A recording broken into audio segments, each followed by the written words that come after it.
The crucial moments at which history takes a turn often can only be guessed at, since the personal decisions that lead to them usually occur beyond the means of recording them. In this case, however, Caribbean Broadcast Union member TV Vespar happened to be there as witness. It's over, Castillo. Didn't you hear what he said? Come back when you have familiarized yourself with the law. But the law is what they say it is. There is nothing left to do then, but wait for the next election. But will that solve the problem? If you think the citizens are the same as the nationals, you must find someone else to vote for. People become politicians so that they can fill their pockets, Zul.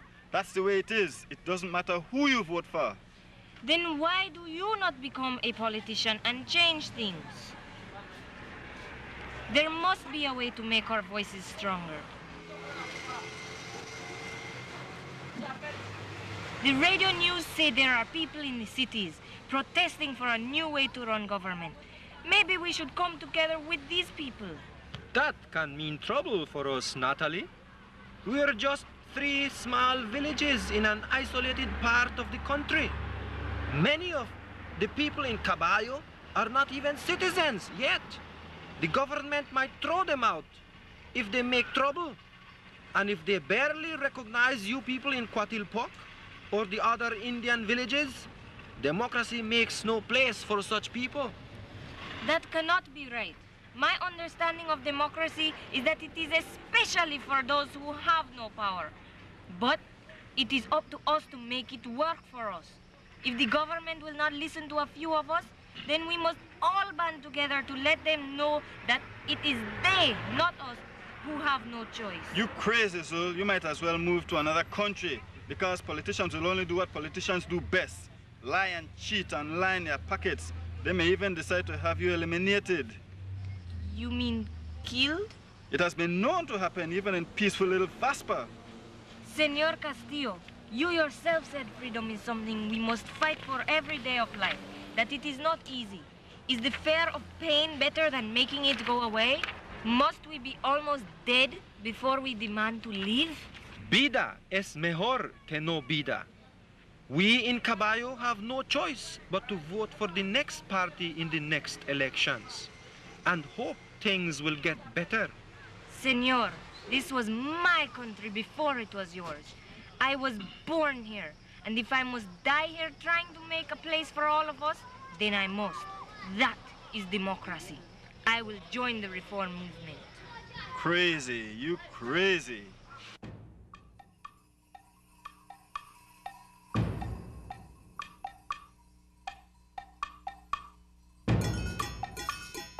The arrest of Natalie Zul and 10 other reform leaders in October of 2001 drew official condemnation from most of the CARICOM member states and Central American leaders, accusing the Vesparian government of human rights violations. Days later, in an act of sympathetic support, Britain and the U.S. upped the ante against the Vesparian government by announcing their willingness to consider economic sanctions. Tonight, Vespar is quiet, but tense, as under threat of sanctions, Prime Minister Cesar has been forced to rescind martial law. But soldiers continue to patrol the streets, while democracy appears to hold its breath. We understand now that it isn't enough just to vote once every 5 years, that democracy does not stop at the ballot box. To stay in control of our lives and our dreams for the future, we must vote every day, not only with the ballot, but with action, with persistence, and with courage. In Vespar, they're discovering that the trust of the people must be managed by the people, that independence for all comes with individual responsibilities. It is a fact that all who assume themselves to be citizens of the free world must come to grips with, that democracy requires involvement and hard work, and that freedom comes with sacrifice. We must all rediscover that this institution called democracy is a continuous struggle. Good night, and may the might of truth and the grace of God keep us all free.